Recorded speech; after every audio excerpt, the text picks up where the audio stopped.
Sete fala, capítulo 8, sono, sonho e consciência. As pessoas variam na quantidade de sono de que precisam, e nenhuma pílula lhe dispensará inteiramente do sono, pois muito trabalho é feito neste estado. Porém, isso poderia ser feito muito mais efetivamente com 2, muito melhor do que com períodos de sono de menor duração. 2 períodos de 3 horas cada seriam bastante suficientes para a maioria das pessoas, se sugestões apropriadas fossem dadas antes de dormir, sugestões que poderiam assegurar a completa recuperação do sono. Em muitos casos, 10 horas de sono, por exemplo, é realmente desvantajoso, resultando de uma lentidão de ambos, mente e corpo. Nesse caso, o espírito simplesmente esteve longe do corpo por muito tempo, resultando em perda da flexibilidade muscular. Muitos lanchinhos leves seriam, na verdade, muito melhor do que 3 grandes refeições por dia. Assim, cochilos curtos são mais efetivos do que os períodos estendidos. Haveria outros benefícios. O eu consciente se lembraria mais de seus sonhos aventurosos, como de costume, e gradualmente eles seriam somados à totalidade da experiência, como o ego considera.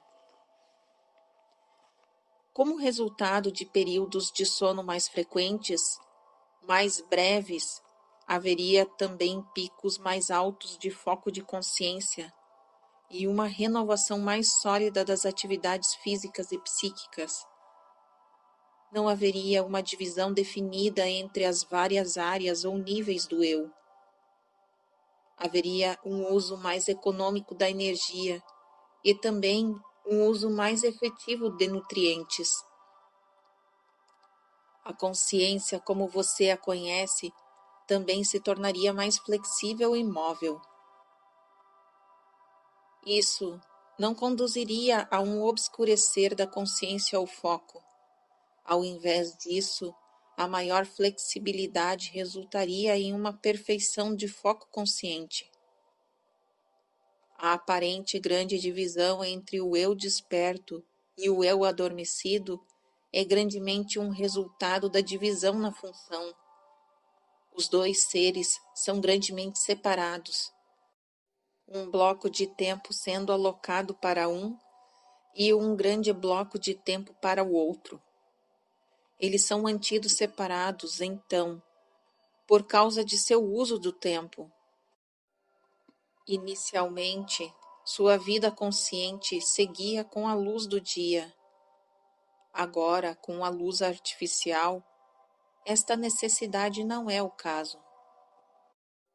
Há oportunidades aqui a serem ganhas a partir de sua tecnologia, da qual você não está presentemente tirando vantagem. Dormir todo dia e trabalhar toda a noite não é a resposta. É simplesmente a inversão de seus hábitos presentes. Mas seria muito mais efetivo e eficiente dividir o período de 24 horas de uma forma diferente. Na realidade, há muitas variações que seriam melhores do que seu sistema presente. Idealmente, dormindo 5 horas de cada vez, você ganha o benefício máximo e qualquer outra coisa durante este tempo praticamente não é útil. Aqueles que precisam de mais sono relaxariam, digamos assim, num cochilo de 2 horas. Para os outros, um bloco de uma sessão de 4 horas e de 2 cochilos seria altamente benéfico. Com sugestão propriamente dada, o corpo pode recuperar-se em metade do tempo que agora é dedicado para dormir. Em todo caso, é muito mais tonificante e eficiente ter o corpo físico ativo do que inativo por, digamos, 8 a 10 horas. Você treinou sua consciência para seguir certos padrões que não são necessariamente naturais, e esses padrões aumentam o sentido de alienação entre o seu eu desperto e o que sonha. Até certo ponto, você droga o corpo com sugestão, de forma que ele acredita que tem que dormir uma certa quantia de horas em um bloco. Animais dormem quando estão cansados e despertam de uma forma muito mais natural. Você reteria de longe um bom potencial de memória e suas experiências subjetivas, e seu corpo seria mais saudável se esses padrões de sono fossem modificados. 6 a 8 horas de sono no total seriam suficientes com padrões de cochilos moderados.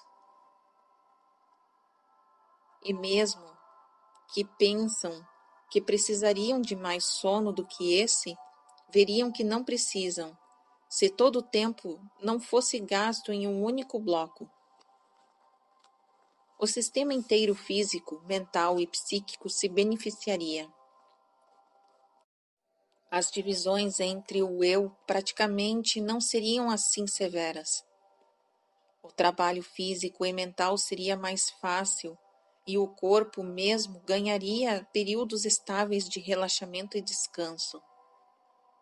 Agora, como regra, ele precisa esperar em relação à sua condição, no mínimo, pelas próximas 6 horas. Por outras razões relativas às reações químicas durante o estado do sono, a saúde corporal seria aperfeiçoada e esse calendário particular também auxiliaria na esquizofrenia e, no geral, ajudaria pessoas com problemas de depressão ou aquelas com instabilidade mental. O senso de tempo também seria menos rigoroso e rígido. As habilidades criativas seriam agilizadas e o grande problema da insônia que existe para muitas pessoas seria grandemente minimizado, pois o que elas temem é frequentemente o grande período de tempo no qual a consciência, como elas pensam, pareceria ter se extinguido. Pequenas refeições ou lanches seriam tomados ao se levantar. Esse método de comer e dormir seria de grande ajuda para as várias dificuldades metabólicas e também ajudaria no desenvolvimento das habilidades espiritual e psíquica. Por muitas razões, as atividades físicas noturnas têm um efeito diferente sobre o corpo em relação à atividade física durante o dia. E, idealmente, ambos os efeitos são necessários. Em certos momentos, durante a noite, os íons negativos no ar são muito mais fortes e numerosos do que durante o dia, por exemplo, e a atividade durante esse tempo, particularmente na caminhada ou numa atividade fora de casa, seria altamente benéfico de um ponto de vista da saúde. Agora, o período longo antes de amanhecer frequentemente representa um ponto de crise para pessoas severamente doentes. A consciência esteve longe do corpo por um longo período, e tal retorno dificulta a consciência lidar com os mecanismos doentes do corpo. A prática hospitalar de drogar os pacientes de forma que eles durmam por toda a noite é prejudicial por isso. Em muitos casos, isso restringe a mente no processo de retorno da consciência, em termos de assumir novamente o mecanismo doente. Tais medicamentos também previnem frequentemente certo ciclo de sono, que pode ser necessário à recuperação do corpo e consciência. Então, se torna altamente desorientada. Algumas das divisões entre porções diferentes do eu, consequentemente, não são basicamente necessárias, mas são o resultado do costume e da conveniência. Em períodos anteriores no tempo, embora não houvesse nenhuma luz elétrica, por exemplo, o sono não era tão longo e contínuo à noite, porque os quartos de dormir não eram tão seguros.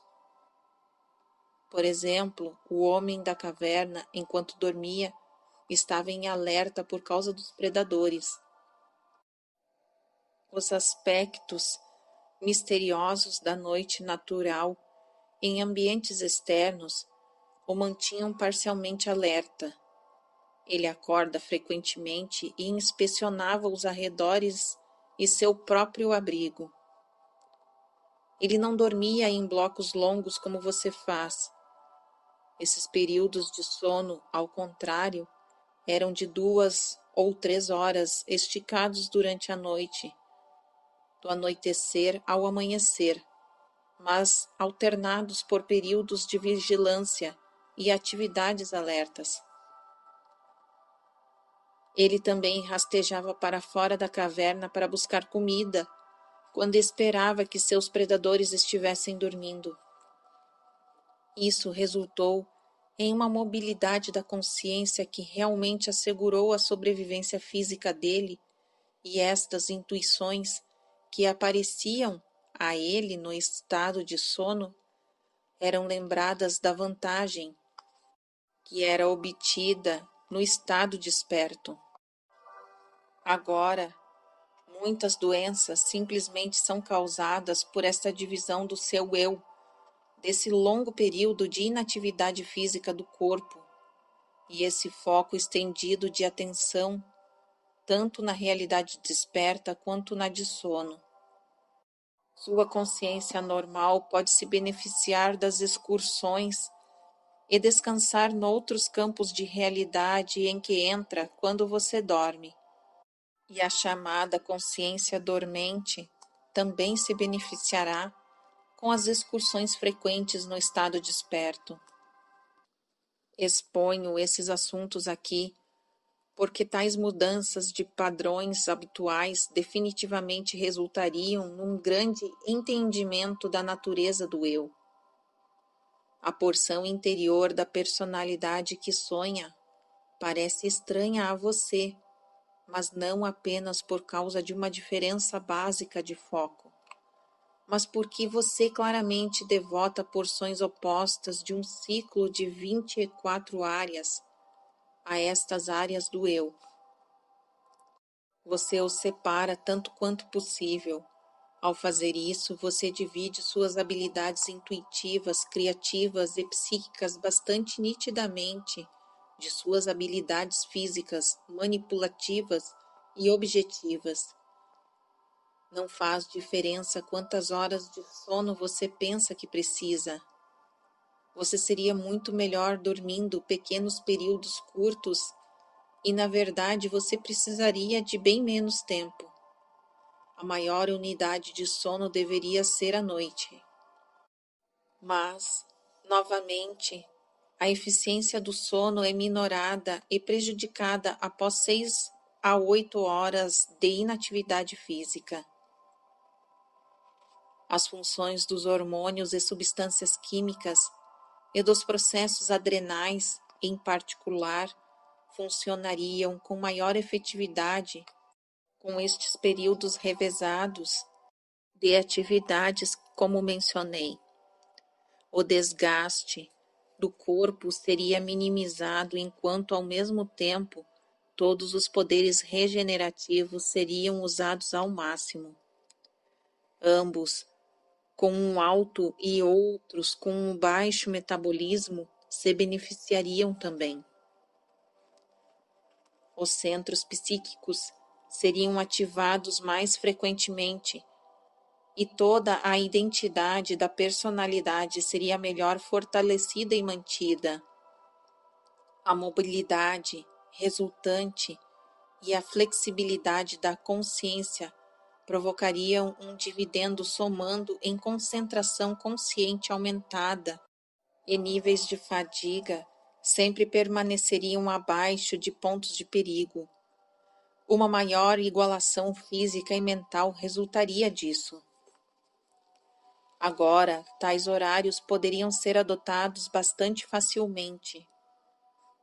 Os que trabalham no sistema de hora americano, por exemplo, poderiam dormir de 4 a 6 horas por noite, de acordo com as variações individuais, e cochilar após a ceia.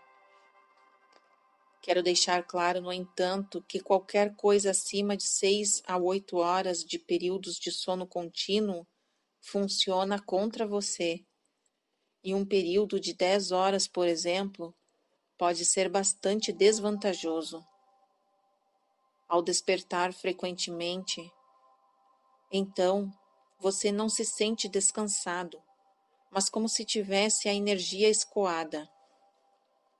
Você nem tem prestado atenção à fábrica.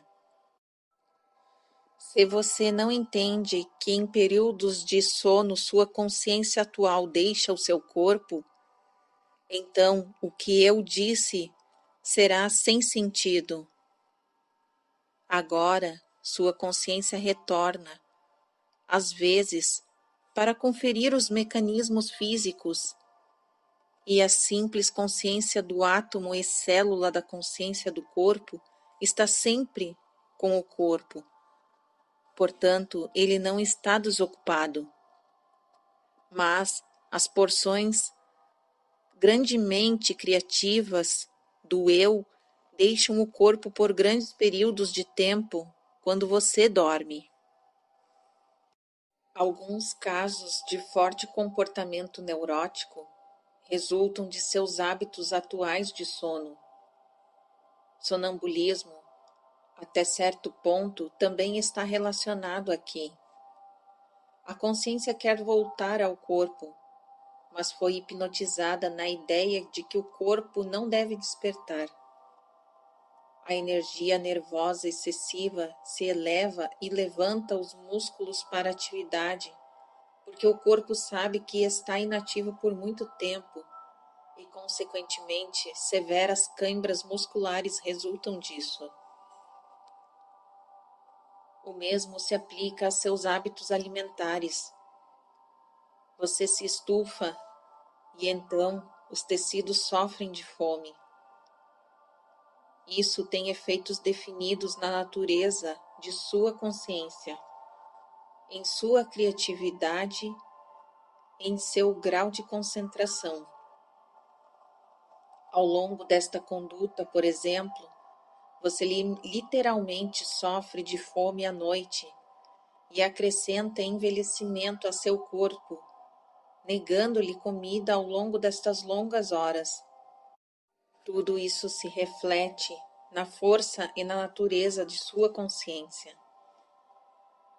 Sua comida deveria ser dividida dentro do período de 24 horas, e não apenas durante o tempo de vigilância, ou seja, seus padrões de sono foram mudados, como sugeri, você poderia também comer durante algumas horas noturnas.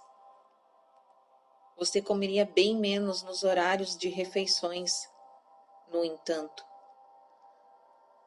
Pequenas quantidades de comida mais frequentemente seria muito mais benéfico do que sua prática atual em termos físicos, mentais e psíquicos. Mudando os padrões de sono, mudariam automaticamente os padrões alimentares. Você veria que é uma unidade muito mais íntegra.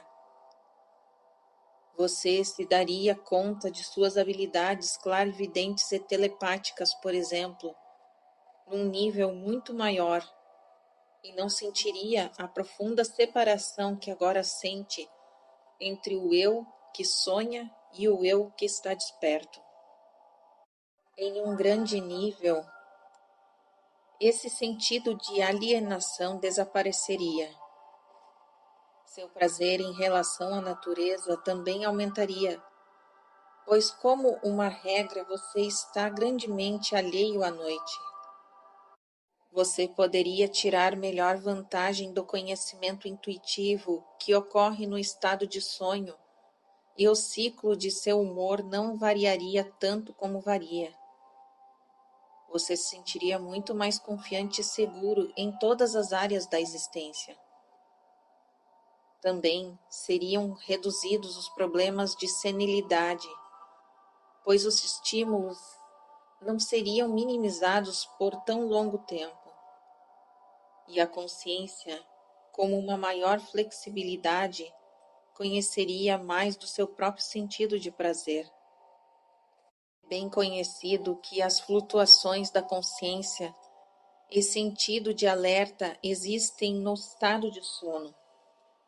Alguns períodos da atividade de sonho realmente substituem alguns daqueles de estado desperto. Mas há também flutuações na consciência normal desperta, ritmos de intensa atividade seguido por menores períodos de atividade da consciência. Alguns estados despertos, é claro, se tornam bem parecidos aos estados de sono.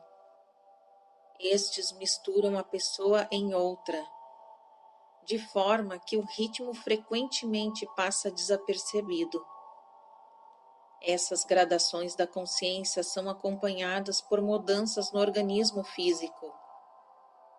Nos períodos mais lentos de consciência desperta, há uma falta de concentração, um corte de estímulos por graus variados, um aumento de acidentes e geralmente uma tonicidade corporal mais baixa. Por causa de seus hábitos e períodos de sono estendido, seguido por um período de estado desperto estendido, você não tira proveito destes ritmos de consciência. Os altos picos são sufocados até certo ponto, ou até mesmo acontecem despercebidamente. Os contrastes lúcidos e a alta eficiência da consciência natural desperta são escassamente utilizados. Agora estou dando todo este material aqui porque lhe ajudará a entender e a usar suas habilidades presentes. Você está pedindo muito de sua consciência desperta normal, deslizando dos vales e cumes da atividade, em alguns casos exigindo muito, estando num período mínimo, negando-se à grande mobilidade da consciência que é possível. As sugestões dadas anteriormente nesse capítulo, em relação aos hábitos do sono, resultarão num uso natural desses ritmos. Os cumes serão experienciados mais frequentemente. A concentração será aumentada, os problemas serão vistos mais claramente e a capacidade de aprendizado serão melhores utilizadas. Este período estendido determinado pela consciência desperta, sem períodos de descanso, fabrica substâncias químicas no sangue que são descarregadas no sono. Mas no meio tempo, elas fazem com que o corpo se torne lento e retarda a concentração da consciência. O período de sono longo, ao que você está acostumado, então se torna necessário. Um círculo vicioso então é formado. Isso força a superestimulação durante a noite, aumentando o trabalho do corpo, fazendo com que ele execute continuamente, durante um tempo estendido, purificações físicas que idealmente aconteceriam em períodos mais breves de descanso. O ego se sente ameaçado pela longa licença a que precisa se entregar, se torna cauteloso no sono e estabelece barreiras contra o estado de sonho. Muito disso é altamente artificial. Uma aparente dualidade é o resultado de uma desconfiança de uma parte do eu em relação ao outro. Muito material criativo de valor bastante prático é permitido no processo. Os procedimentos mencionados permitiriam um acesso muito maior a tal informação e o eu desperto seria mais vívido.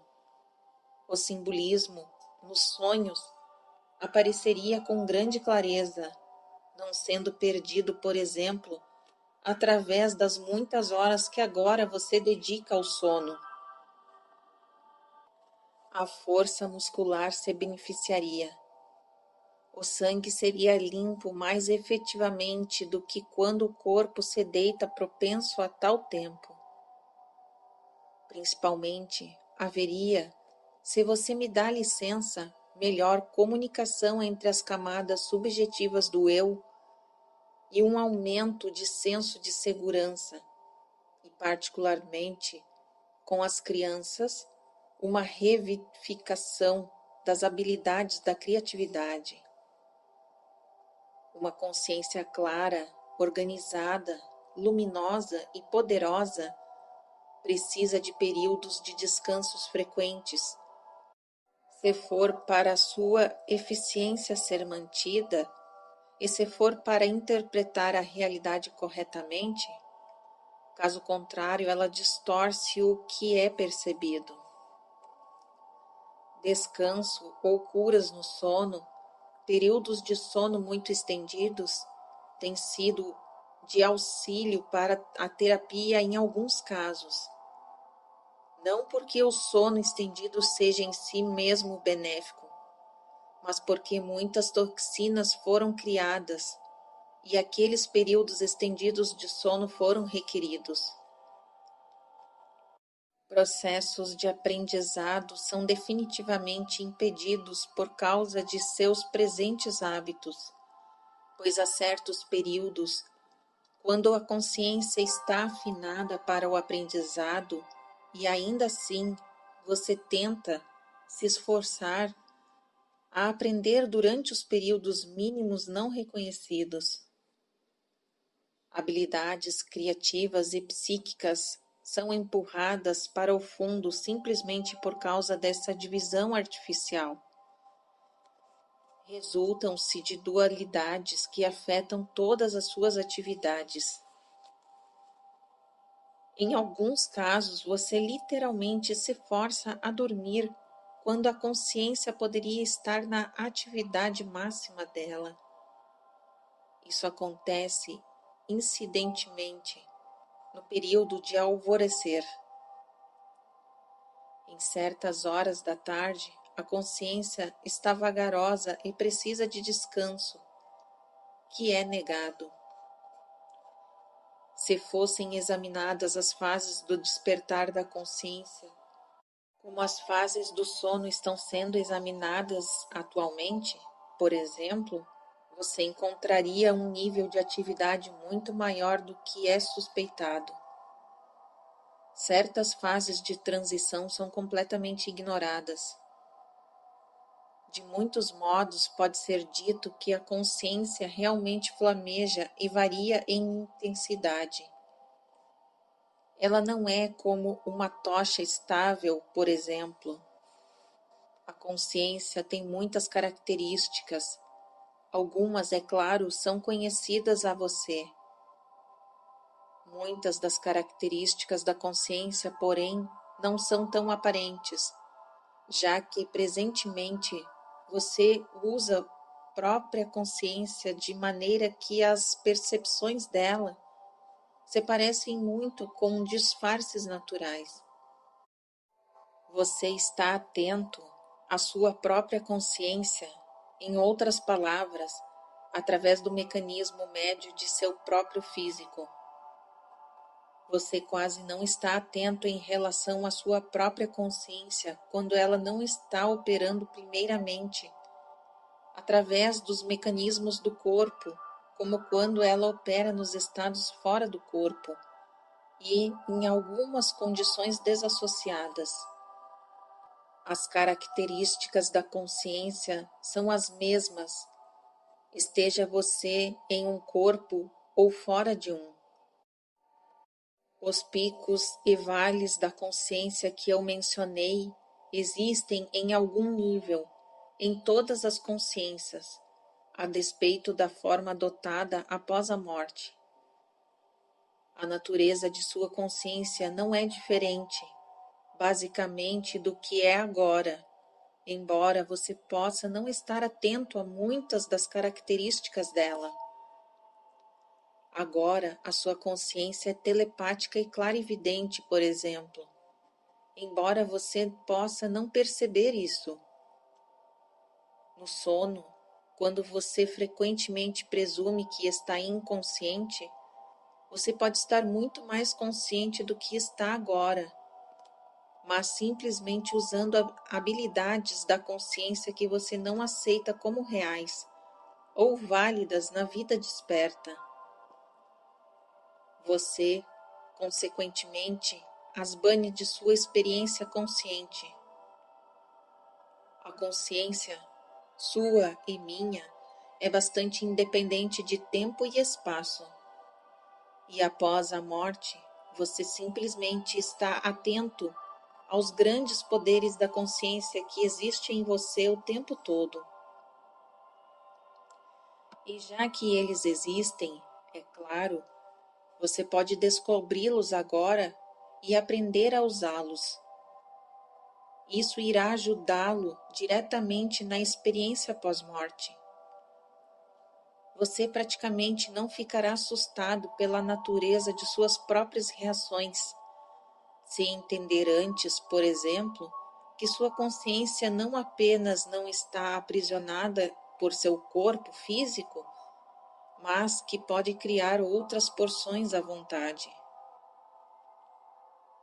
Os que super-identificam suas consciências com seus corpos podem sofrer tormentos criados por si mesmos, sem nenhuma razão, demorando-se no corpo realmente.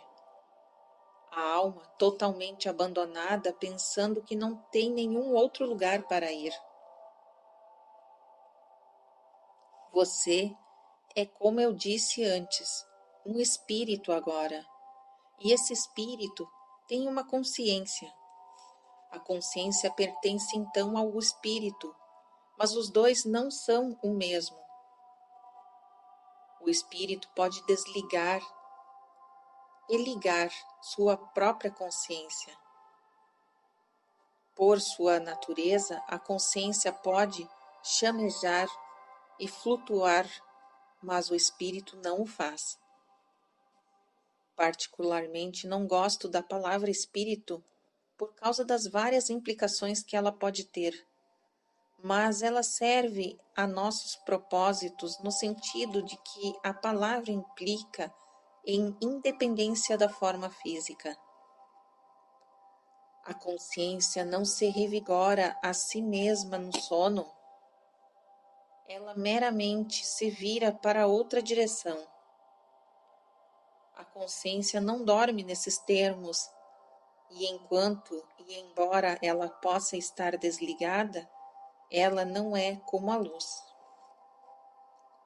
Desligá-la não a extingue da forma como a luz desaparece, quando um interruptor é acionado. Seguindo a analogia, se a consciência fosse como uma luz e que pertencesse a você, até mesmo quando você a desligasse, haveria um tipo de crepúsculo, mas não a escuridão.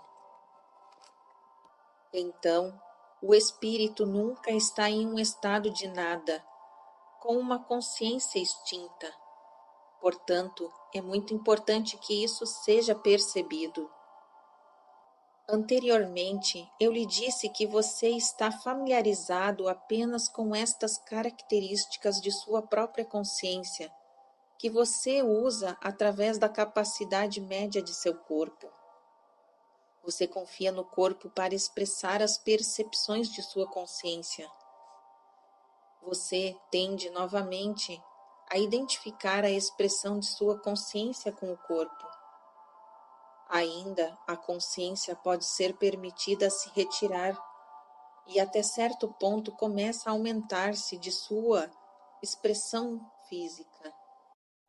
Você não estaria atento conscientemente desta permissão simplesmente porque este tipo de demonstração não poderia ser mantido se a consciência desperta normal soubesse disso. Ela automaticamente ficaria amedrontada. Quando eu falava sobre o escurecer da consciência, Joseph vivenciou isso. Na verdade, este pode ser um exercício de manipulação da consciência. Próximo à morte, esse mesmo tipo de coisa acontece em vários níveis quando a consciência percebe que não pode mais se expressar através da capacidade do corpo. Se a pessoa que está morrendo se superidentificar com o corpo, então ela pode facilmente entrar em pânico, pensando que toda a expressão consequentemente está cortada, e por isso sua consciência está a ponto de ser extinta.